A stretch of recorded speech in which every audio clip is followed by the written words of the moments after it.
क्या आपको पता है कि माँ बगलामुखी के जिस स्वरूप का दर्शन आप उनके विग्रह में, मूर्ति में, फोटो में, यंत्र में, चित्र में करते हैं, इसके अलावा भी उनके दो विशेष स्वरूप और हैं। और आपको जानकर आश्चर्य होगा कि उन दो स्वरूपों तक पहुंचने के लिए ही मूर्तियां बनाई गई, चित्र बनाए गए, यंत्र बनाए गए, विग्रह बनाए गए। तो आज उन दो विशेष स्वरूप की चर्चा हम आपके सामने करेंगे और आप जानेंगे माँ बगलामुखी की 5 विशेष प्रकार की पूजाएं और उनके नियम। जय माई की।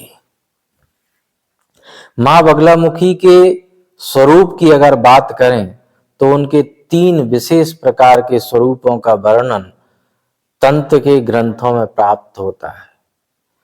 पहला है स्थूल स्वरूप, दूसरा है सूक्ष्म स्वरूप और तीसरा है पर स्वरूप।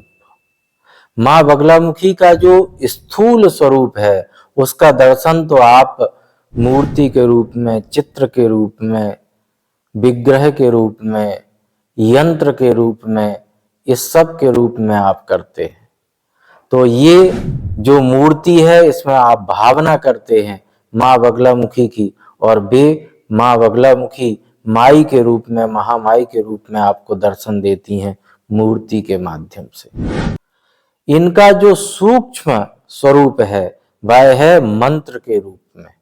माई का जो मंत्र है, बीजाक्षर है, यह माई का साक्षात स्वरूप माना जाता है। इनके जितने भी मंत्र हैं, इनके मंत्रों को विद्या कहते हैं, तो इनकी जितनी भी विद्याएं हैं उन सभी को माँ बगलामुखी का साक्षात मंत्रमय, वांगमय स्वरूप माना जाता है और इसे ही इनका सूक्ष्म स्वरूप भी कहते हैं। जैसे वट वृक्ष के एक छोटे से बीज में पूरा बरगद का वृक्ष समाया होता है, उसी तरह से माँ के बीज मंत्र में पूरा माँ का स्वरूप, उनकी पूरी शक्ति, उनका पूरा विग्रह समाया हुआ होता है। तो मंत्र के रूप में यह सूक्ष्म इनका स्वरूप हमें प्राप्त होता है। एक इनका और स्वरूप है जिसे पर स्वरूप कहते हैं, और उस पर स्वरूप को प्राप्त करने के लिए योगी जन, साधक जन, जो योगी साधक हैं, वे कुंडलिनी जागरण की साधना करते हैं, 6 चक्रों को जगाते हैं और उनके इस कुंडलिनी स्वरूप को प्राप्त करते हैं। यही उनका पर स्वरूप है। और इसी स्वरूप को प्राप्त करने के लिए मूर्ति में भाव से पूजा की जाती है, मंत्र का भाव पूर्वक जप किया जाता है कि इस स्वरूप तक साधक पहुंच सके, क्योंकि पर स्वरूप ही भगवती का वास्तविक स्वरूप है। कुंडलिनी जागरण के विषय में आपके बहुत सी जिज्ञासाएं हमें प्राप्त होती रहती हैं और उस पर हम जल्दी ही बहुत ही सरल तरीके से कुंडलिनी जागरण किस तरह से किया जा सकता है आपको आगामी वीडियो में बताने वाले हैं। अब इनकी 5 विशेष प्रकार की पूजाओं के बारे में जानेंगे और आगे आप ये भी जानेंगे कि सबसे श्रेष्ठ पूजा माँ बगलामुखी की कौन सी है। जैसे हमने आपको बताया कि उनका सबसे श्रेष्ठ स्वरूप पर स्वरूप है, उसी तरह से तो माँ बगलामुखी की जो 5 विशेष प्रकार की पूजाएं हैं उनमें भी स्थूल, सूक्ष्म और पर, ये 3 भागों में इन पूजाओं को बांटा जा सकता है। जो स्थूल पूजा माँ भगवती की हम करते हैं, माँ पीताम्बरा की करते हैं, बगलामुखी की करते हैं, वे 5 प्रकार की पूजा स्थूल रूप में होती है। पहला होता है जप, अर्थात मंत्र का जप करना। दूसरा होता है जितना मंत्र जप किया है उसका 10% हवन करना। फिर तीसरा होता है जितना हवन किया है उसका 10% तर्पण करना। फिर चौथा होता है जितना तर्पण किया है उसका 10% मार्जन करना। और फिर 5वां होता है ब्रह्म भोजन, अर्थात जो ब्रह्म की साधना में लगे हुए ब्राह्मण हैं, जो ब्रह्मवेत्ता हैं, जो ब्रह्म की आराधना करते हैं, सर्वत्र जगत को ब्रह्ममय देखते हैं, ऐसे ब्राह्मणों को भोजन कराना। तो ये 5 प्रकार की स्थूल पूजा माँ भगवती की बताई गई है। सूक्ष्म पूजा की जब बात आती है तो उसमें केवल एक ही प्रकार होता है और वो होता है मंत्र जप। परंतु जब पर स्वरूप की मां की बात आती है तो वह भी 5 प्रकार से बताया गया है। पहला है पटल, अर्थात कुंडलिनी जागरण साधक कुंडलिनी को जागृत करता है, 6 चक्रों का भेदन करता है और इसको तंत्र के ग्रंथ ने नाम दिया है पटल। दूसरा है पद्धति, साधक अपने हृदय में और ब्रह्मरंध्र में भगवती की पूजा करता है। इसी षटचक्र जागरण के माध्यम से विशेष तरह से पूजा की जाती है और उसको कहा गया है पद्धति। यही वास्तविक पूजा पद्धति है माँ की, माँ बगलामुखी की यही श्रेष्ठतम पूजा पद्धति है। फिर उसके बाद आता है कवच। कवच तीसरा इस पर पूजा का अंग कहा गया है। कवच में क्या किया जाता है? कवच में माई के विशेष मंत्रों को विशेष रूप से उनको अपने शरीर में साधक स्थान देता है, उनका न्यास करता है और उन अपने शरीर को भगवती का स्वरूप बनाता है, भगवती का मंदिर बना लेता है। इसी को कहते हैं कवच।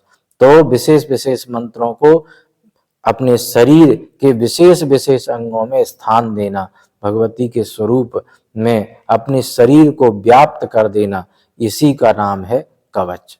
फिर उसके बाद जो चौथा अंग पूजा का बताया है वह बताया है स्तोत्र।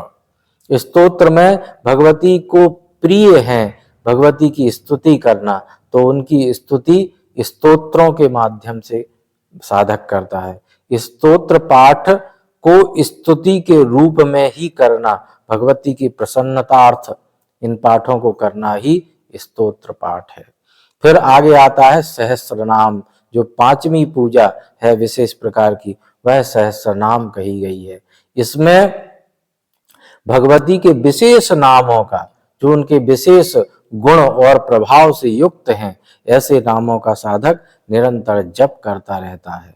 निरंतर साधक उनके मंत्र साधना में लगा रहता है और कोई आकांक्षा इच्छा नहीं रखता।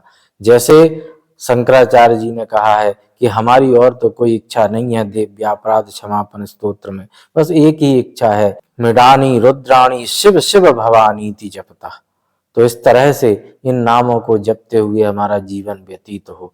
तो ऐसे ही नामों को, सहस्र नामों को, 1000 नामों को जपना सहस्र नाम की संज्ञा दी गई है इसको। यह भगवती की विशेष पूजा के अंतर्गत आता है।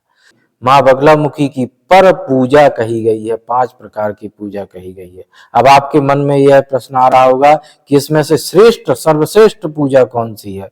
तो सर्वश्रेष्ठ जो पूजा है वो तो पर पूजा ही है।